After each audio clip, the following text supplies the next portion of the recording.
Hello friends, நான் தான் உங்கள் சிம்மா பேசுகிறேன். அதான் இந்த வீடியோவில் எதை பற்றி பார்க்க போகிறோம் அப்படின்னா, நிறைய பேர் இன்றைக்கி கடன் வாங்குகிறாங்க. அந்த கடன் பெருசானதுக்கப்புறமேட்டு தான் கடனே அடைக்க முடியலையே, என்ன பண்ணுறது, எப்படி கடனை அடைக்கிறது அப்படின்னு சொல்லி ஜோசியர்கிட்ட வந்து நிற்பாங்க. ஸோ அந்த மாதிரியான கடன் அதிகமானவங்க எப்படி எளிமையாக சீக்கிரம் கடன் அடைக்க முடியும் அப்படின்றது தான் இந்த வீடியோவில் சொல்ல போகிறேன்.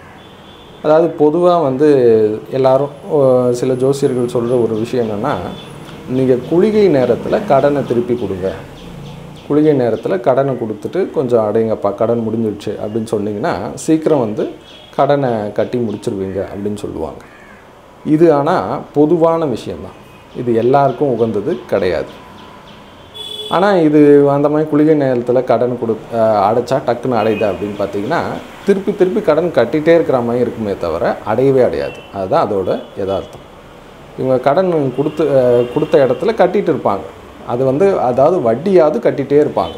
குளிகையில் என்ன ஒரு விஷயம் பண்ணுறோமோ அது திரும்ப நடந்துக்கிட்டே இருக்கும்.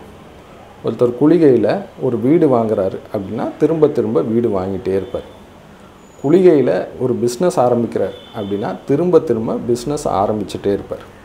ஸோ இந்த மாதிரி எந்த ஒரு விஷயம் பண்ணுறோமோ அது ரிப்பீட்டடாக நடக்கும். ஸோ அப்போ ஒரு கடனுக்கு நம்ம கடனை போய் கொஞ்சம் கொடுக்குறோம், வாங்கின கடனையோ வட்டியோ கொஞ்சம் கொடுக்குறோன்னா திரும்ப அதை கொடுத்துட்டே இருப்போம். அதுதான் நடக்கும். அது ஆனால் கொடுத்துட்டே இருக்கும்போது எப்படி முடியும்? அது முடியாது இல்லையா? ஸோ அப்போ சீக்கிரம் கடனை முடிக்கணும் அப்படின்னா என்ன பண்ணணும் அப்படின்னா, முதல்ல நம்ம காலபுருஷ தத்துவப்படி கடன் எங்கே இருக்குது, பணம் எங்கே இருக்குது, அதெல்லாம் நல்லா புரிஞ்சுக்கணும். அதாவது பொதுவாகவே தனஸ்தானம்னு சொல்கிறாரு 2ஆம் பாவம், 2ஆம் வீடு. காலபுருஷனுக்கு 2ஆம் வீடு ரிஷபம் வரும். அங்கே உச்சம் பெறக்கூடிய கிரகம் எது அப்படின்னு பார்த்திங்கன்னா சந்திரனுடைய கிரகம், சந்திரன். அதில் இந்த ரிஷபத்தில் பார்த்திங்கன்னா சந்திரன் உச்சம் அடைகிற வீடு. அது மட்டும் இல்லாமல் சந்திரனுடைய நட்சத்திரமே அங்கே தான் இருக்குது, ரோஹிணி நட்சத்திரம் அங்கே இருக்கும். ஸோ அப்போது தனஸ்தானத்தில் சந்திரனோட நட்சத்திரம் இருக்குது, சந்திரன் உச்சமும் அடையுது. அதே மாதிரி காலபுருஷ தத்துவத்துக்கு கடன் ஸ்தானம் 6ஆம் வீடு, அது கன்னி ராசியாக வரும். ஸோ கன்னி ராசியில் என்ன இருக்குது அப்படின்னு பார்த்தீங்கன்னா அங்கேயும் ஒரு சந்திரனுடைய நட்சத்திரம் உண்டு. அது என்ன நட்சத்திரம் அப்படின்னா அஸ்த நட்சத்திரம். ஸோ அதாவது 2ஆம் வீட்டில் தனத்தை கொடுக்குது சந்திரன், அதே சந்திரன் 6ஆம் வீட்டில் கடனையும் முடிக்கும். அதுதான் அதனுடைய சூட்சம். ஸோ கடன் சீக்கிரம் கொஞ்சம் முடியணும் அப்படின்னா எல்லாருமே அந்த கடனை திருப்பி கொடுக்கக்கூடிய நட்சத்திரம் எதுவாக இருக்கும் அப்படின்னு பார்த்தீங்கன்னா அஸ்த நட்சத்திர நாள் அன்னைக்கு நீங்கள் கடனை திருப்பி கொடுக்குறீங்க அப்படின்னா சீக்கிரமாக கடன் அடைக்க அதிக வாய்ப்பு உண்டு. அது குறிப்பாக ரிப்பீட்டடாக கொடுக்கணும். இப்போ இந்த மாதம் ஏதாவது வட்டியோ கடனோ கொடுக்குறீங்க அப்படின்னா கரெக்டாக அஸ்த நட்சத்திர நாள் வர அன்னைக்கு கடனை போய் கொடுங்க. அதேமாதிரி அடுத்த மாதமும் பார்த்திங்கன்னா அஸ்த நட்சத்திர நாள் வரும்போது கரெக்டாக கொடுங்க. கரெக்டாக ஒவ்வொரு மாதத்துக்கு ஒவ்வொரு அஸ்த நட்சத்திரம் வரும்.